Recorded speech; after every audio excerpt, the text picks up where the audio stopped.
¿Qué tal? Bienvenidas y bienvenidos aquí a La Rioja. Es martes, es 18 de noviembre y ahora parece que sí, que asoma este frío invernal que se va a instalar en los próximos días en la comunidad. Y es que de ayer a hoy han bajado significativamente los termómetros, unos 6-7 grados menos hay ahora mismo respecto a la temperatura que había ayer a estas horas. Pero bueno, no pasa nada, es lo normal, lo que tiene que hacer.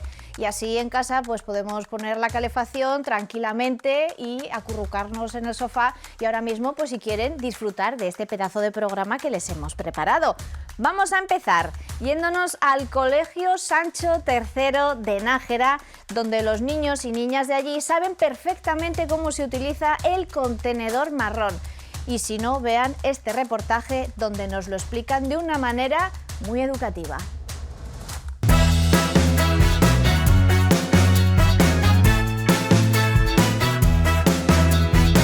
Hoy estamos en el Sancho III, en Nájera, porque forma parte de nuestra ruta por más de 50 centros educativos de La Rioja.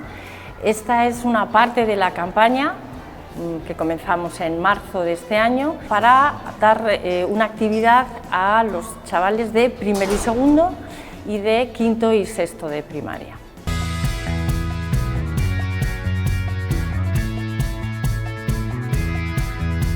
Están aprendiendo fundamentalmente que es muy importante separar los restos orgánicos en casa, en el cole. En definitiva, nuestros restos orgánicos ayudan, como acaban de hacer en un juego, al ciclo de la vida y que se transforman en compost nuestros restos orgánicos. De esta manera podemos ayudar en parques, jardines, huertos a que las plantas crezcan sanas.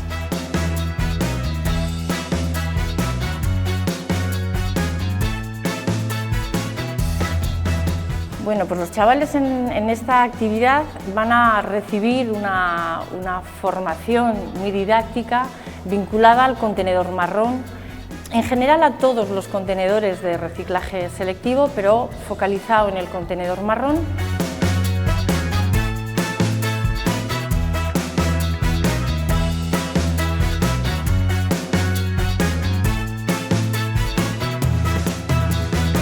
Pues muy positiva, porque además lo vamos a considerar un complemento a nuestra actividad que salimos a la planta de Logroño, de reciclado, que fue ya muy interesante, y como hemos trabajado en Cono la importancia de cuidar el medio ambiente, de cuidar la tierra, pues es un broche final para que ellos vean que sí, que ese para qué es muy importante su actuación.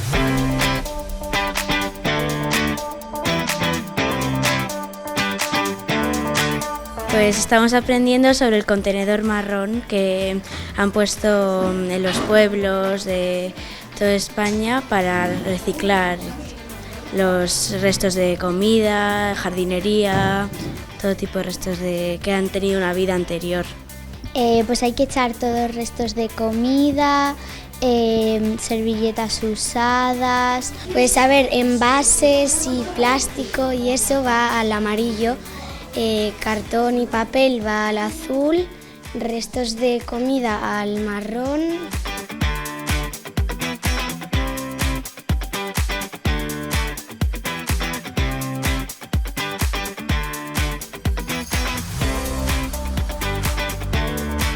Lo que pretendemos que les quede claro es su protagonismo también. El hecho de que los niños en casa, los chavales, sepan que tienen parte de la responsabilidad y del trabajo por hacer. Que cuando van a echar algo en el cubito de casa, sepan que tienen que hacerlo bien. ¿Qué les queda después de lo que se echa y no se echa, de los impropios, de todo este discurso que tenemos con la ciudadanía frente al hacerlo bien, no solo hacerlo? Pues bueno, lo que creemos es que con los pequeños nos vale con que hagan de Pepito Grillo, con que sean incentivo en casa y que lo lleven para adelante, ¿no? Esto es un sembrar y poco a poco pues que entren en la misma dinámica que los mayores, ¿no?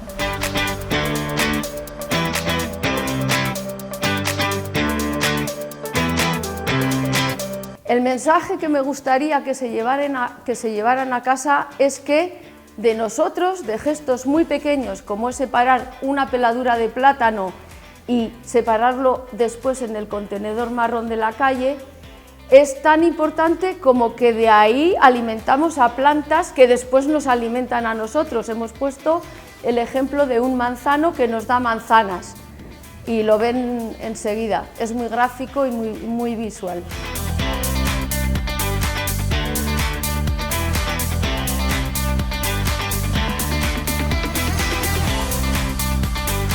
Pues yo creo que se quedan con todo. Para darte una pequeña hoy han aprendido que las bolsas del contenedor marrón, que son biodegradables, están hechas de fécula de patata, que les ha impresionado, y rápidamente ellos ya retienen y entienden el por qué se descompone. Quiero decir que se quedan con todo, porque además es el día a día de sus vidas. Estos son situaciones reales que trabajamos en el aula.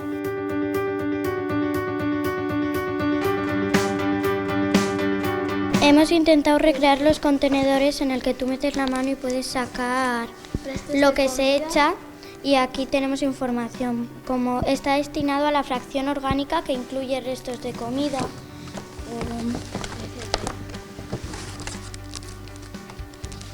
También se usa para servilletas o papel usadas o de cocina.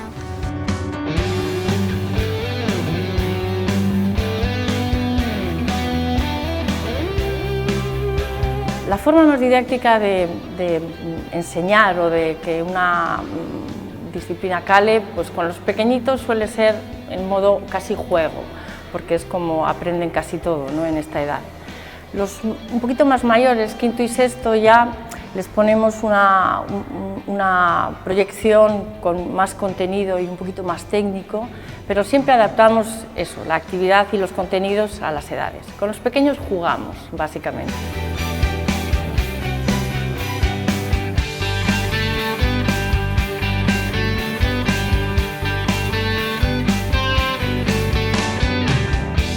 Probablemente la razón por la que nos reciben así de bien sea porque esto está muy vinculado al día a día, ¿no?, y a la educación. Y es muy transversal, ¿no?, todo esto de los residuos, el reciclaje, el medio ambiente, la economía circular. Aunque no utilizamos mucho tecnicismo con los pequeños, pero sí que intentamos que entiendan que esto forma parte de la vida y de una sociedad que queremos más equilibrada en todos los sentidos, ¿no?, y que la corresponsabilidad de todos hace que tengamos ciudades más acogedoras, más limpias, en las que nos gusta pasear los parques. Incluso vinculamos a veces el discurso a su propio centro, ¿no?, a que tienen que tener el patio limpio, tienen que echar sus envoltorios de sus bocadillos a ese cubito amarillo que les han puesto. Aquí en el Sancho III hay en el patio cubo verde, cubo amarillo. Entonces conseguimos que haya un vínculo en la vida cotidiana con esto del medio ambiente, los residuos y el reciclaje. Sí.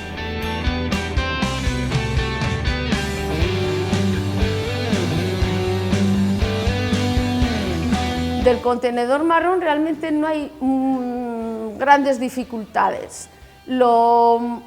Puede ser un poquito más difícil. Lo de restos de comida lo entiende cualquiera, tanto en crudo, cocinado, en buen estado, en mal estado. Eso es lo más sencillo. A veces se les tienen duda en general, no ellos, los niños, los adultos también. Una cáscara de mejillón, pero si no se deshace. Bueno, pero eso aporta. Tarde o temprano es compostable y se llegará a convertirse en compost. De hecho, cuando la semana pasada les comunicamos que iba a haber esto, pues bueno, el despliegue que han tenido, ya has visto un Canva que te han presentado en el que han trabajado ellos por su cuenta fuera del colegio, han venido con carteles tipo manifestación, han hecho unos carteles de cómo se trabaja. Sí, les gusta mucho y además son ellos los protagonistas de ese aprendizaje, porque aquí no hemos hecho nada más que ceder las aulas.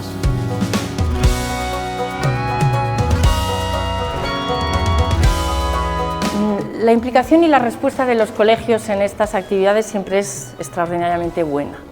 Sea que vayamos con el marrón o en años anteriores hemos ido con cualquiera otra de las fracciones o incluso con todas las fracciones, ¿no?, para que los muchachos o los escolares, como digo, vayan entrando en esto del selectivo. Siempre es fantástica y tenemos nosotros siempre la motivación de que efectivamente los directores de los colegios, los tutores y los chavales nos reciben siempre con muy buena disposición.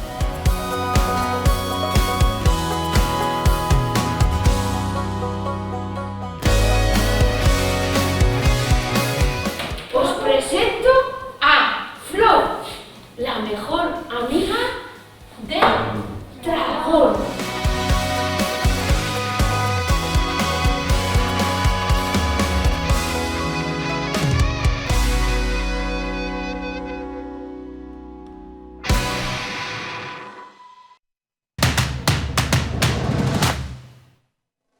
Continuamos en Aquí La Rioja y les decía al inicio del programa que ha bajado ya la temperatura, que se nota que apetece más quedarse en casa.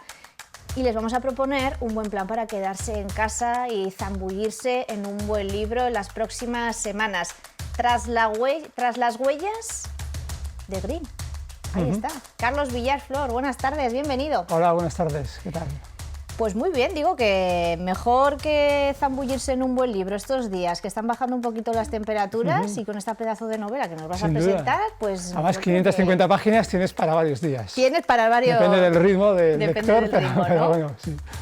Lo presentaste la semana pasada, presentaste este libro la sí, semana efectivamente. pasada y bueno, y ya imagino que estarán dándote, ¿no?, los primeros feedback, estos ávidos lectores, ¿qué te cuentan de...? Bueno, esta es la fase, para mí es una de las mejores fases de oficio de escribir, que es cuando los lectores empiezan ya a darte sus opiniones, sus impresiones y sobre todo si son buenas, claro, que en mi caso son buenas. En tu caso son buenas. Sí, sí. Vamos a desvelar un poco de qué va, no vamos a contar todo, claro que no, pero sí que vamos a desvelar, Carlos, para quien nos esté escuchando y esté acostumbrado a todos los libros que ya has publicado, que son unos cuantos, ¿se va a encontrar con algo más o menos en la línea a la que nos tienes acostumbrados? Pues yo creo que no, porque la ventaja de escribir yo a mi aire y de no tener, quizá no ser un bestseller, es que he escrito 5 novelas hasta este momento y cada una de ellas es un poco diferente, ¿no? Entonces esta es un thriller, es verdad, es un thriller, pero es un thriller literario, en torno a la figura de un escritor. O sea que tiene capas de thriller, pero también tiene capas de homenaje a, por supuesto, a Graham Greene, a su novela más española que se llama Monseñor Quijote, y es también un homenaje al Quijote, ¿no? Y en tercero o en cuarto lugar, un homenaje también a las novelas clásicas de intriga como las de Agatha Christie. ¿Vale? Entonces hay una mezcla de muchas cosas. También es una novela de personajes, también es una novela de viajes, también es una novela con ciertas dosis de humor y de comentario social. O sea, es un cóctel con muchos ingredientes y espero que se hayan mezclado de modo armónico y que sean agradables de digerir. ¿Y por qué? ¿Por qué este personaje? ¿Por qué este escritor que es real? O sea, que sí que ha existido. Sí. Bueno, yo como profesor de la Universidad de La Rioja me dedico a la literatura inglesa y bueno, me dedico especialmente a la novela inglesa del siglo XX, ¿no? Entonces, desde hace años yo asistía a varias reuniones en torno al escritor Graham Greene y en un momento dado fui consciente de que había un vacío importante en su biografía. Greene viajó por España entre el año 76 y el año 89. Hizo 15 viajes, incluso pasó por La Rioja, pasó en 3 ocasiones. Con un amigo que era sacerdote y profesor de la Universidad Complutense, que se llama Leopoldo Durán, que fue como su anfitrión. Entonces, se habían escrito cosas sobre ese paso de Greene por España, pero eran muy incompletas. Yo, en un momento dado, me di cuenta de que había un vacío importante y que yo podía ser la persona adecuada para llenarlo, porque sabía de qué hilos tirar para encontrar documentos, sabía dónde estaban algunos de los archivos en Georgetown, en Washington DC, o en Boston, o en Oxford o Londres y tal. Entonces, a partir de 2013 emprendí esa labor bibliográfica de investigación y también me entrevisté con los acompañantes porque los viajes tenían siempre un conductor, ¿no?, que todavía vivían la mayoría. Entonces hice una labor de investigación biográfica que empecé en 2013 y en 2020, unos días antes de confinarnos, salió un libro, ¿no? Salió un libro que se llama Viajes con mi cura, las andanzas de Greene por España y Portugal, ¿no? Es un libro de biografía de 400 páginas, también me gustan los tochetes, ¿no? Y ese libro salió justo unos días antes de la pandemia. Y ya nos confinamos, la gente empezó a hablar de otras cosas, el libro tuvo que esperar unos meses a ver la luz, pero durante ese tiempo dije, bueno, ya he escrito la biografía, me ha llevado 7 años de mi vida, podría darle otra vuelta más. Y entonces dije, bueno, convertir esto en novela, ¿no? En un thriller. Y bueno, pues para mí me salvó, digamos, esos meses de pandemia, fue como mi terapia ocupacional, en esos meses que todos de alguna forma hemos experimentado preocupaciones, inquietudes, ansiedades, etcétera, ¿no? Cada uno sabe lo que ha pasado y cómo lo vivió, ¿no? En mi caso, la idea de escribir una novela fue como una terapia, ¿no? Una terapia ocupacional que me vino muy bien. No la acabé en esos meses de confinamiento, pero al menos sí que di el primer arranque y ya de alguna forma me quedaba terminarla, ¿no?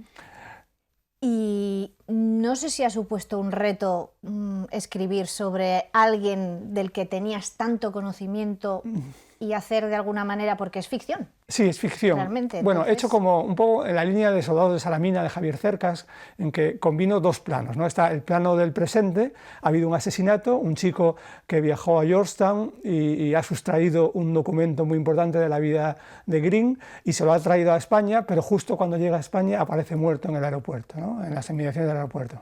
Entonces el caso se asigna a un subinspector de policía que ya aparecía en mi novela anterior, ¿no? Es un hombre buen policía, pero no tiene ni idea de literatura, no tiene mucha idea de arte ni de nada, ¿no? Solo le interesa su oficio, ¿no?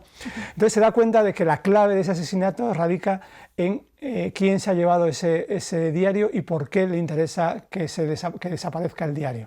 Entonces contacta con un profesor, un especialista en Green, ¿no? Y bueno, al final consigue que el profesor haga de asesor. Entonces los dos emprenden un viaje quijotesco. Antes decía que era un homenaje al Quijote porque son dos personajes muy diferentes, ¿no? El profesor es más tipo Quijote, ¿no? Un hombre muy en su mundo académico, en su mundo de las ideas, ¿no? Y el policía es más Sancho, ¿no? Es más práctico, más del día a día y más que no le importa mucho la cultura ni le importa, ¿no? Él va a lo suyo, ¿no?